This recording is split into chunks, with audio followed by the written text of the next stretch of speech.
Laingakta thajaba thamlambadu tokpiro Asang Kasar. Laingakna honaraga Manipur mahusagi saktamda ingtapa purakani haibagi thajaba thamlambadu thadokpiro. Manipurbu ingtapa purakpagi thaudang asi miyamna lawdragadi oiroi haibagi wakhalonda thabak tawba matam oire haina Forum for Restoration of Peace ki convener Asang Kasar na phongdokre.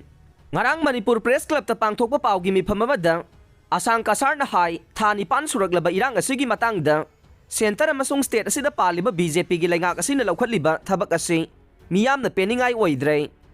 Mahakna hai irang asigi waroisin purangna bagi matangda forum asina pikhiba tongan-tongan ba suggestion sing adusu ngasi phawba laingak asina manada haptre.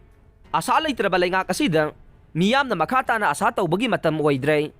Madugi mahut mitay amasung kuki gi CSO sing amasung miyamna lamdam asida santi purangna bohana ba matam oire. Irang loisin ba sige matangda laingak paiba yawriba NPP amasung NPM na su makoy gi oiba stand adu miyamda khangalu haina Asang Kasar na phongdoke.